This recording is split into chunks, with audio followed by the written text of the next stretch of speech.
Question 1. Selon l'OMS, parmi les critères auxquels un établissement hospitalier doit répondre pour fournir des prestations de qualité, il y a A. L'efficacité. B. La priorité à la personne. C. La priorité à la logistique. D. La sécurité.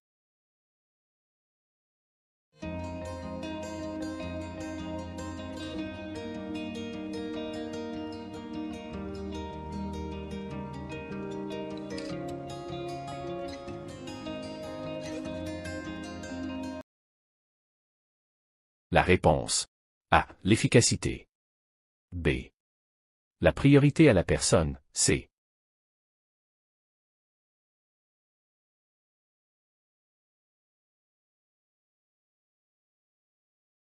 Question 2.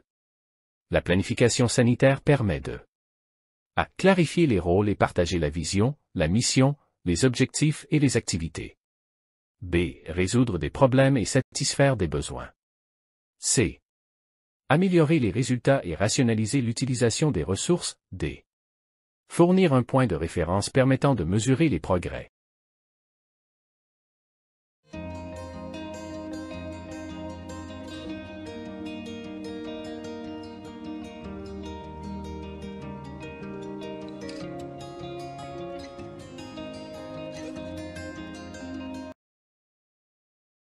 La réponse. A. Clarifier les rôles et partager la vision, la mission, les objectifs et les activités. B. Résoudre des problèmes et satisfaire des besoins. C. Améliorer les résultats et rationaliser l'utilisation des ressources. D. Fournir un point de référence permettant de mesurer les progrès.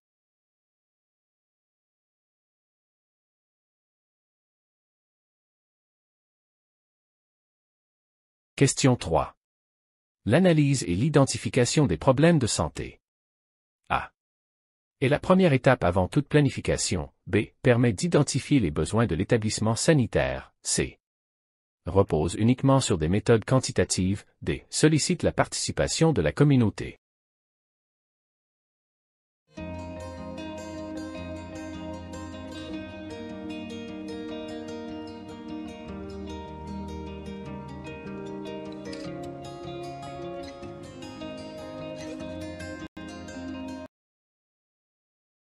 La réponse. A. Est la première étape avant toute planification. B. Permet d'identifier les besoins de l'établissement sanitaire. C. D. Sollicite la participation de la communauté.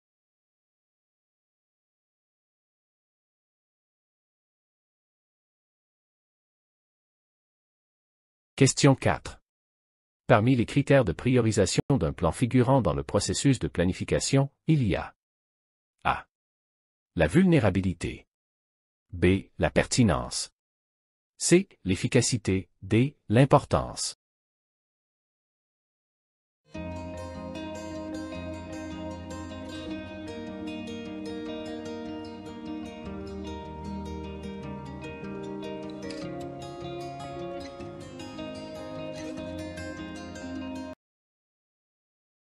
La réponse. B. La pertinence.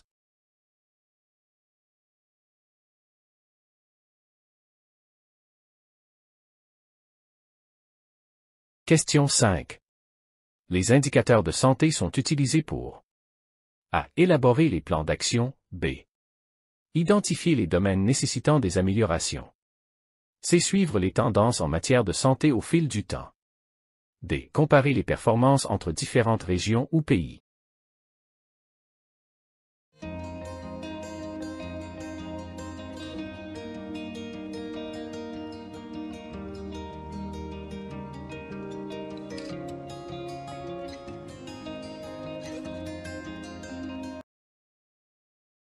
La réponse.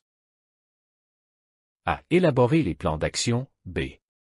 Identifier les domaines nécessitant des améliorations. C. Suivre les tendances en matière de santé au fil du temps. D. Comparer les performances entre différentes régions ou pays.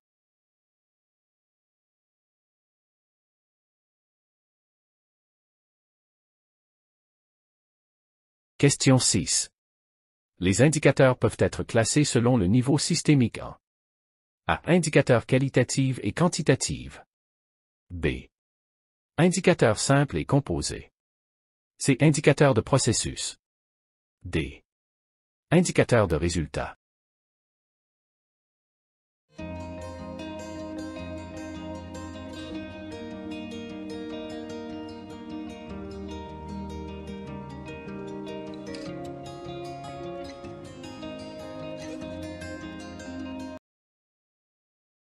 La réponse. C. Indicateur de processus. D. Indicateur de résultat.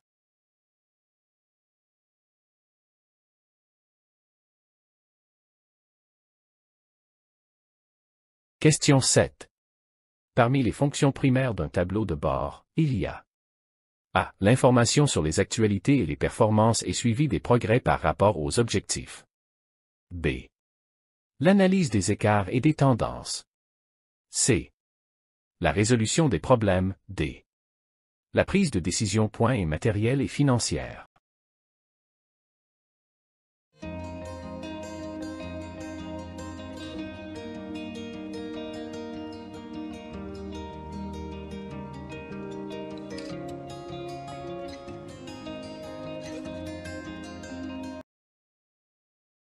La réponse.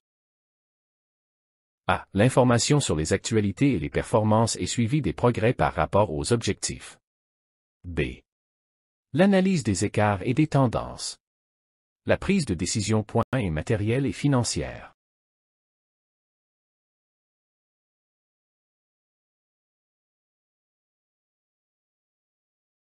Question 8. Un leadership en santé veille sur A. La rationalisation des ressources humaines. B. La rationalisation des ressources matérielles et financières. C. La motivation de l'équipe. D. La gestion des conflits.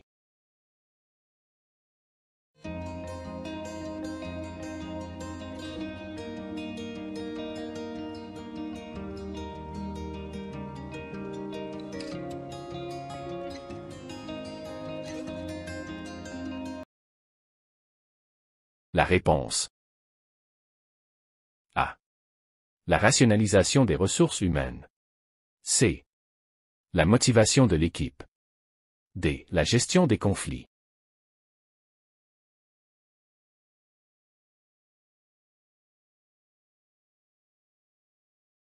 Question 9. L'abstentionnisme est une stratégie de résolution des conflits. A. Qui cherche à créer une situation gagnant-gagnant. B. Où chaque partie accepte de renoncer à quelque chose pour parvenir à un accord.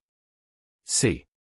Qui nécessite une communication ouverte, une confiance mutuelle et un respect réciproque. D. Qui consiste à éviter activement le conflit.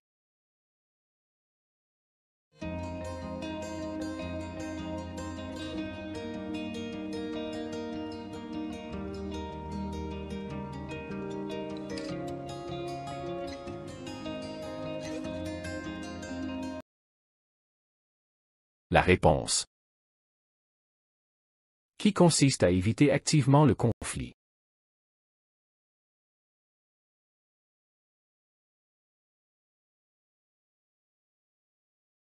Question 10. La supervision doit être programmée et suffisamment fréquente pour réaliser les objectifs suivants. A. Former en cours de travail. B. Dynamiser les actions entreprises sur le terrain. C. Créer une vision claire de l'avenir. D. Élaborer un diagnostic de la situation.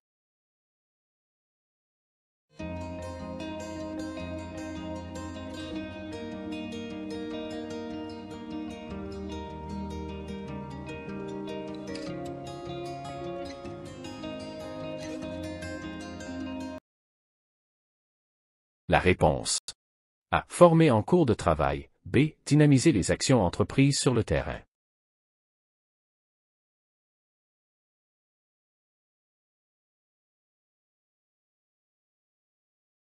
Question 11. La technique de groupe nominal, TGN. A. Permet une participation élargie avec une préservation de la confidentialité des choix personnels tout en rationalisant le temps. B. Permet d'avoir sur toutes les dimensions du problème des informations élémentaires suffisantes pour identifier ses aspects essentiels. C. Est un outil de priorisation utilisé pour limiter les possibilités de conflit de personnalité ou de domination d'un individu sur le groupe. D. Est un outil collectif de priorisation de problèmes par consensus.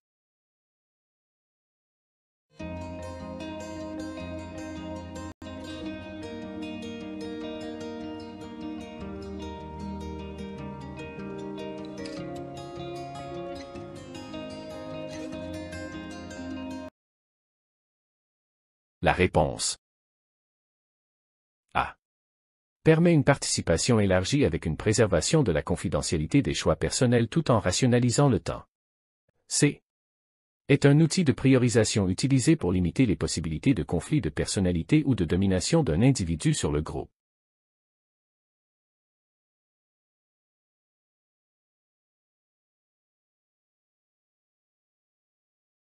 Question 12. L'arbre à problème est. A. Est un outil qui permet d'identifier les causes d'un problème à travers une représentation structurée de toutes les causes qui conduisent à une situation. B.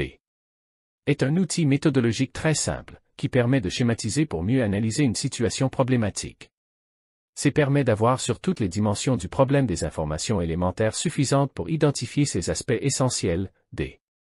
Est une méthode d'analyse interne et externe qui utilise comme support une matrice à 4 fenêtres.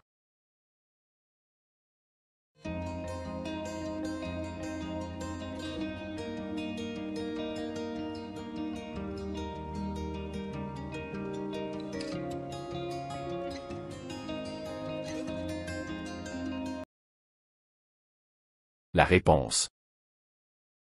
B. Est un outil méthodologique très simple, qui permet de schématiser pour mieux analyser une situation problématique.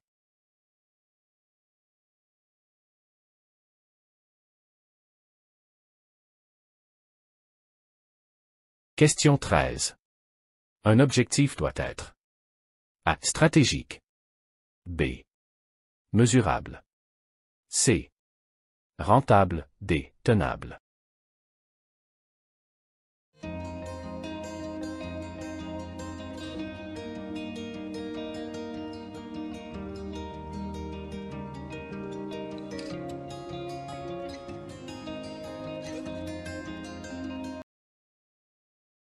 La réponse. B. Mesurable.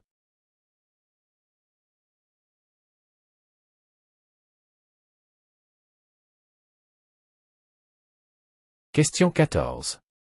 Parmi les principes de management de la qualité, il y a A. La prise de décision qui est fondée sur une revue de littérature. B. L'engagement des dirigeants. C. L'attention centrée sur les clients. D. L'analyse de l'organisation par l'approche processus.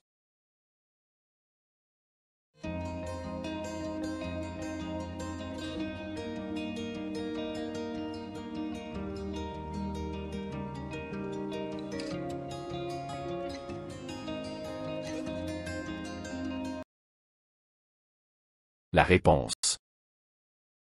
B. L'engagement des dirigeants. C. L'attention centrée sur les clients. D. L'analyse de l'organisation par l'approche processus.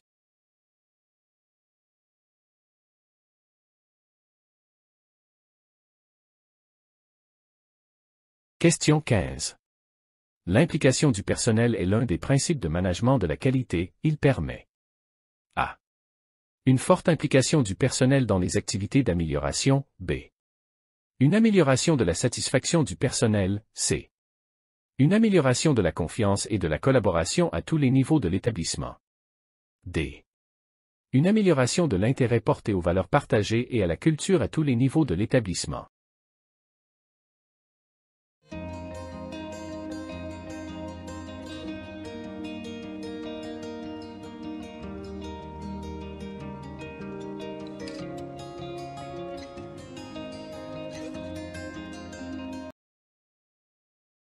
La réponse. A. Une forte implication du personnel dans les activités d'amélioration. B. Une amélioration de la satisfaction du personnel. C. Une amélioration de la confiance et de la collaboration à tous les niveaux de l'établissement. D. Une amélioration de l'intérêt porté aux valeurs partagées et à la culture à tous les niveaux de l'établissement.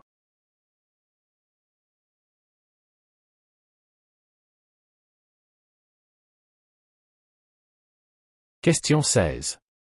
La loi-cadre N06-22 relative au système national de santé est articulée autour des piliers suivants. A. La bonne gouvernance. B. La valorisation des ressources humaines. C. La mise à niveau de l'offre sanitaire. D. La digitalisation.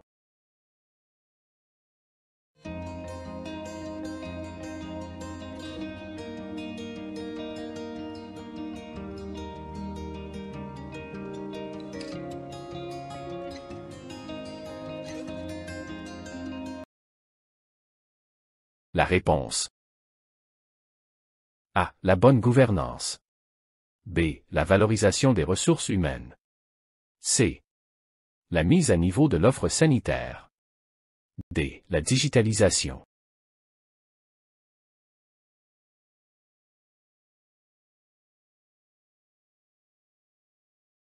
Question 17. La loi portant création de la Haute Autorité de Santé est A. La loi numéro 08-22 publiée au Bulletin officiel le 4 décembre 2023. B. La loi numéro 07-22 publiée au Bulletin officiel le 4 décembre 2023. C. La loi numéro 07-22 publiée au Bulletin officiel le 30 novembre 2023. D. Aucune proposition n'est correcte.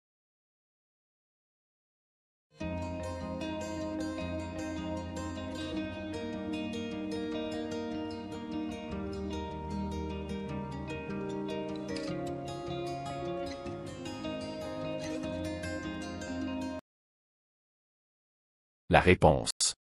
B. La loi numéro 07-22 publiée au Bulletin officiel le 4 décembre 2023.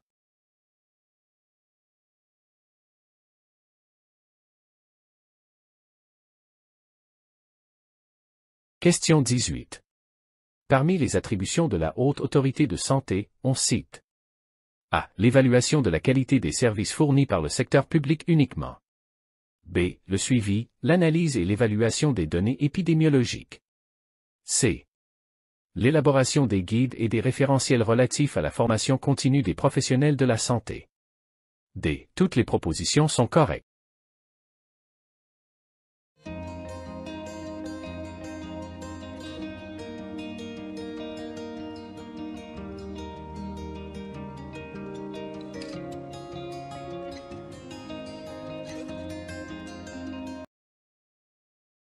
La réponse. B. Le suivi, l'analyse et l'évaluation des données épidémiologiques. C. L'élaboration des guides et des référentiels relatifs à la formation continue des professionnels de la santé.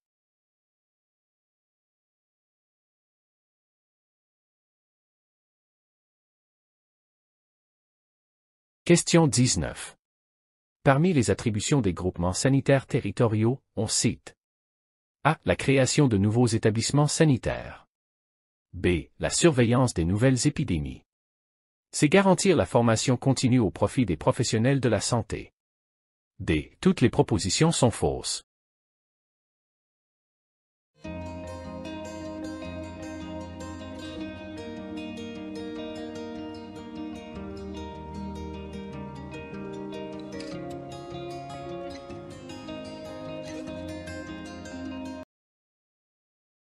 La réponse.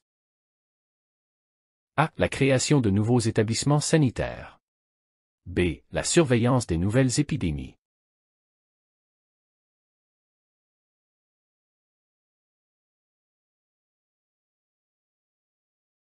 Question 20.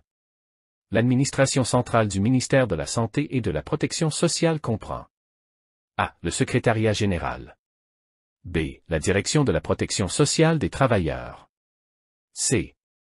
La direction des hôpitaux et des équipements.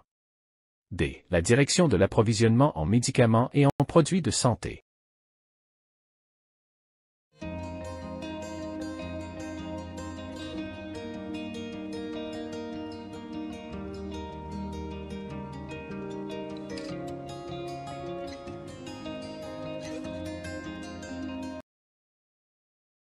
La réponse. A. Le secrétariat général. B. La direction de la protection sociale des travailleurs. D. La direction de l'approvisionnement en médicaments et en produits de santé.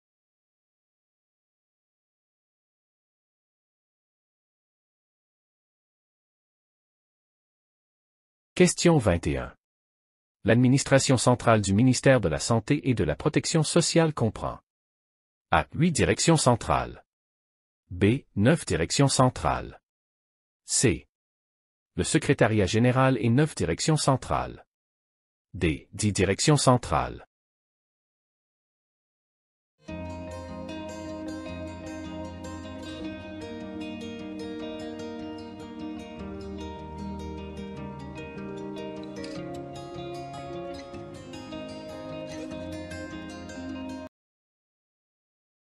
La réponse.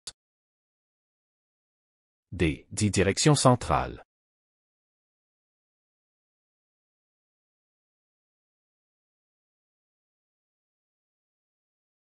Question 22. L'objectif du développement durable 3. ODD 3 est A. Promouvoir les soins de santé primaires. B. Permettre à tous de vivre en bonne santé et promouvoir le bien-être de tous à tout âge. C. Assurer la couverture médicale pour les 2/3 de la population. D. Aucune proposition n'est correcte.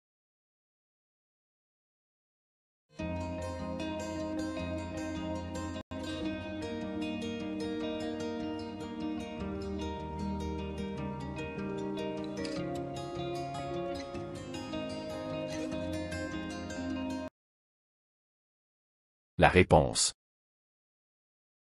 B. Permettre à tous de vivre en bonne santé et promouvoir le bien-être de tous à tout âge.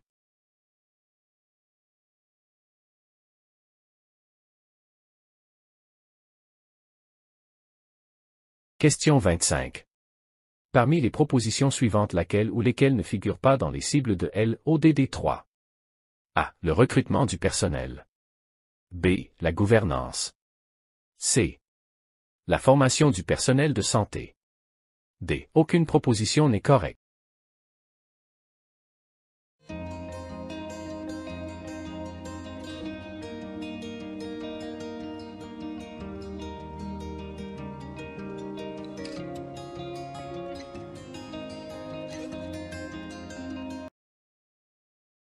La réponse. B. La gouvernance.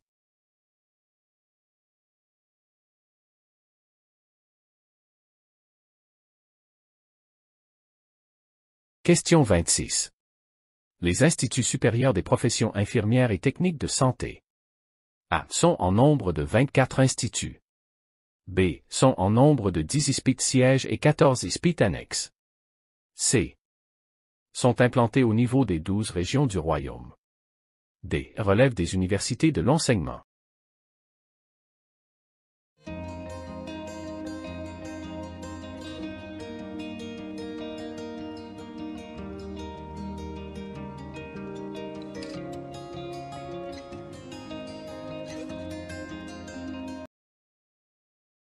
La réponse.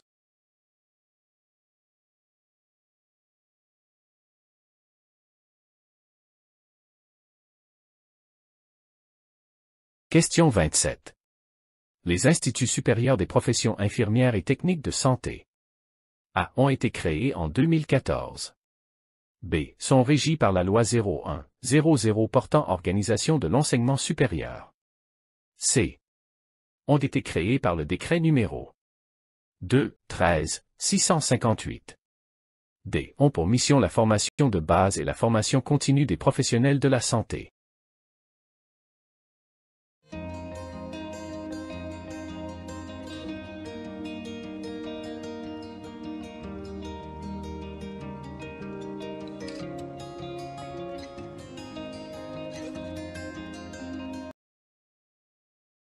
La réponse. B. Sont régis par la loi 01-00 portant organisation de l'enseignement supérieur. C. Ont été créés par le décret numéro 2-13-658. D. Ont pour mission la formation de base et la formation continue des professionnels de la santé.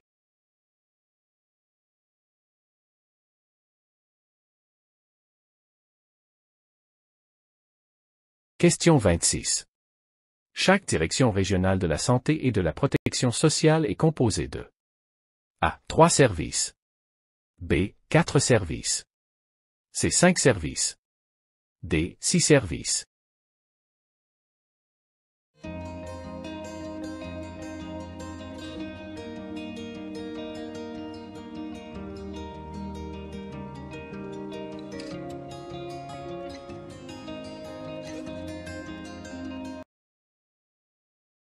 La réponse. D. 6 services. Question 27. Les groupements sanitaires territoriaux comprennent A. Les établissements sanitaires. B. Les centres hospitaliers universitaires. C. Les établissements hospitaliers militaires. D. Les bureaux communaux d'hygiène.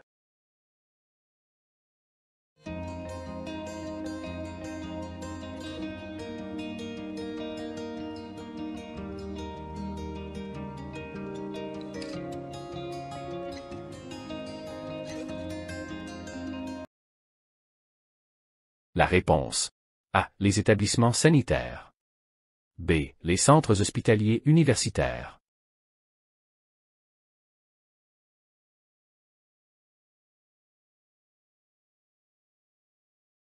Question 28. Parmi les organes de gestion et de gouvernance cités ci-après, choisir ceux qui sont prévus pour être créés, selon la loi cadre 06-22 relative au système national de santé. A. La Haute Autorité de Santé. B. Les groupements sanitaires territoriaux. C. La Commission nationale d'inspection des services de santé. D. L'Agence marocaine du sang et de ses dérivés.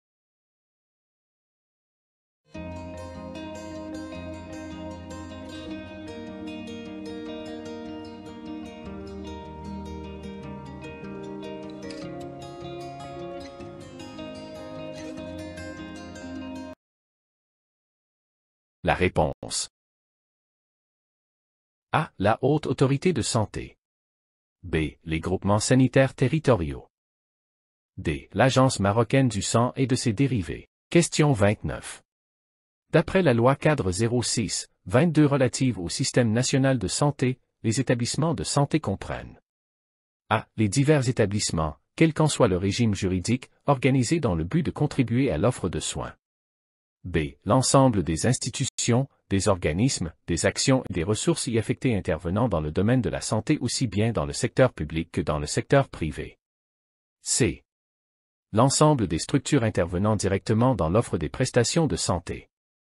D. Toutes les propositions sont fausses.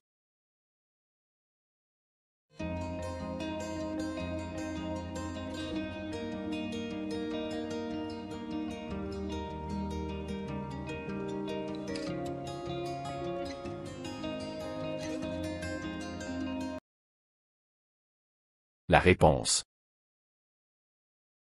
A. Les divers établissements, quel qu'en soit le régime juridique, organisés dans le but de contribuer à l'offre de soins.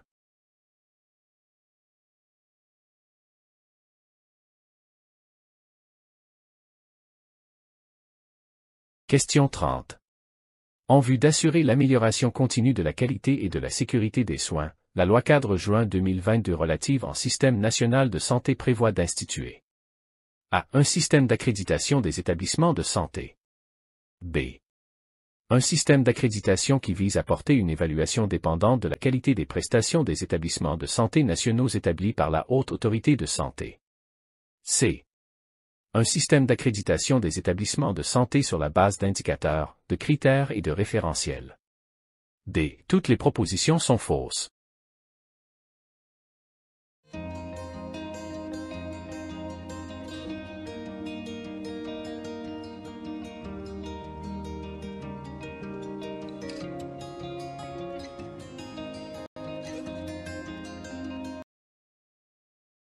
La réponse. A. Un système d'accréditation des établissements de santé. C. Un système d'accréditation des établissements de santé sur la base d'indicateurs, de critères et de référentiels.